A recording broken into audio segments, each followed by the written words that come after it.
Assalamu aleykum və rəhmətullah. Deməli, qardaş soruşur ki, nişanlıdır, qızın valideynləri cahildir, hətta qızla aralarında nikah olub. Valideynlər isə qızı vermirlər ki, Bakıda ev tikdir, sonra qızı apararsan. Və qardaş soruşur ki, yəqin ki, ev tikməyə imkanı yoxdur, bu qızı qaçıra bilərmi?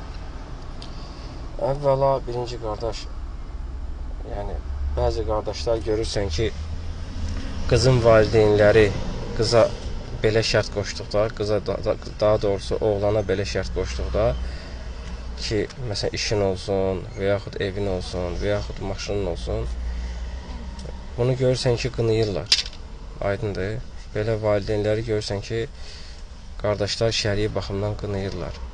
Əslində, belə valideynləri qınamaq, yəni şərii baxımdan olmaz.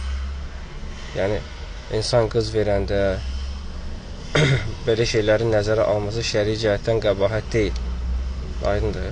Amma ola bilsin, valideyn zahid olar, abid olar, həddən artıq, məsələn, dünyada uzaq bir insan olar, belə şeyləri elə bir ki, şərt qoşmaz, o özləri bilərlər. Nə gözəl.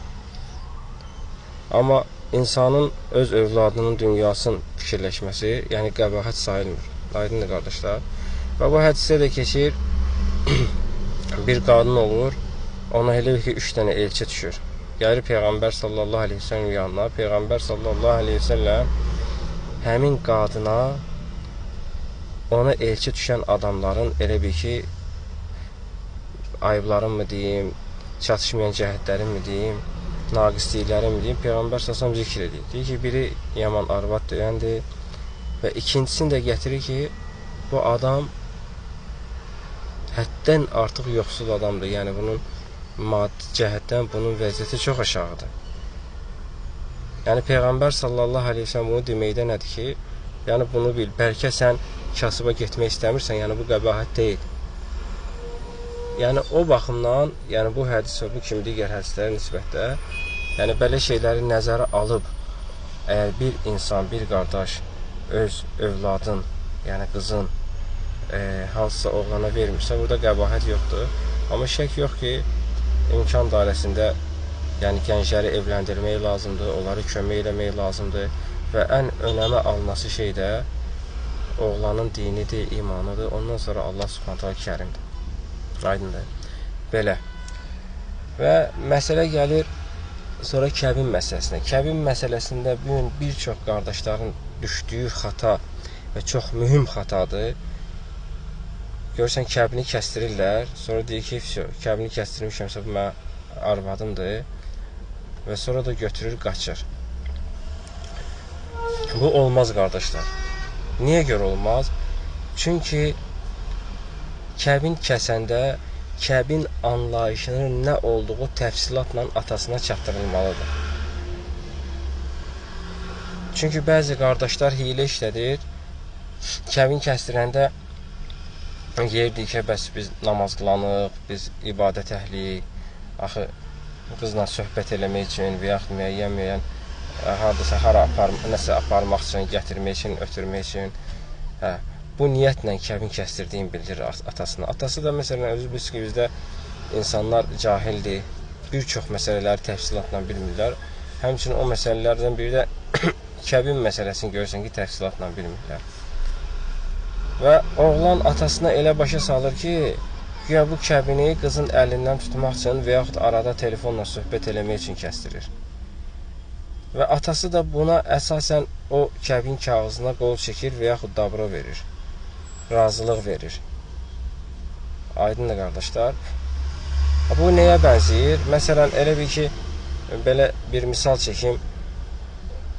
Hələ bir ki, icra hakimiyyəti gəlib hər hansı sökəcək. Sənə deyirlər ki, sənə bir dənə balkonu sökəcək, bir dənə bu kağıza qol çək. Sən də deyirsən ki, bu balkonu çəkəcəklər, sökəcəklər. Ona əsasən kağıza qol çəkirsən. Kağız da ərəb dilindədir və yaxud ingilis dilindədir və yaxud da heç səni oxutmurlar və yaxud da qəliz bir formada da heç onu sənə başa salmırlar. Sonra sökməyə gələndə gəlib sənə evin yarısını da sökürlər. Deməli, bu insan nədir? İcra hakimiyyəti tərəfindən aldanılır. Aydındır. Peyğəmbər sallallahu aleyhi ve sellem də buyurur ki, bizi aldadan bizdən deyil. Ona görə qızın atasına kəbin anlayışın başa salmaq lazımdır. Yəni üstü örtülü şəkildə başa salmaq lazımdır ki, üstü örtülü şəkildə. Arada pərdə var. Yəni sabah üzr istəyirəm, sənin qızın, yəni üstü örtülü şəkildə, yəni bu anlayışı çatdırmaq lazımdır ki, birdən sənin qızın məsələn hamilə qalsa, sən durub problem eləmə. Bu kişinin halal arvadıdır.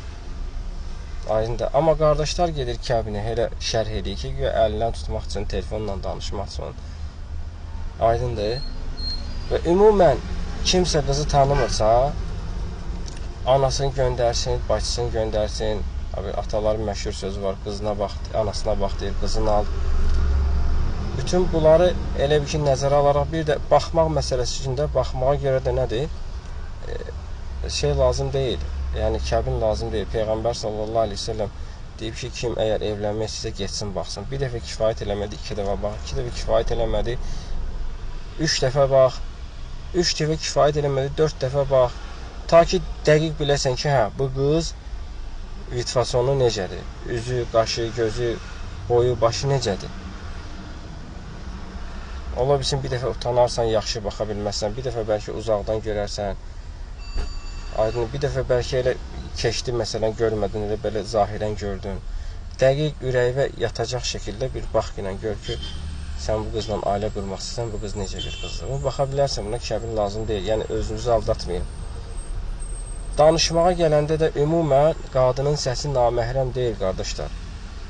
Nə qədər ki, araya şeytani duyğular girməyir, yəni naməhrəm deyil. Yəni, qadın bazara çıxsa kişidən nəsə kartofun qiymətini soruşa bilər. Və yaxud sən harasa getdin bazara, aptekə, bu neçəyədir, o neçəyədir. Bunları şəriət sənə icazə verir soruşmağa. Əgər bunları icazə verirsə soruşmağa, alma almağa, kartof almağa, nə bilim, soğan almağa, taxta almağa, dəmir almağa və s. dərman almağa, bunları icazə verirsə, bunların başında evlilik bunlardan da mühüm məsələdir. O müəyyən dərəcədə söhbət edə bilərsən, şək yox ki, həddi aşılmaq şərtinə. Ondan sonra ürəyivə yatdı, hə, axtardın, araşdırdın, maraqlandın, kimdir, kim, nəçidirlər. Ondan sonra bismillah gedib evlənə bilərsən.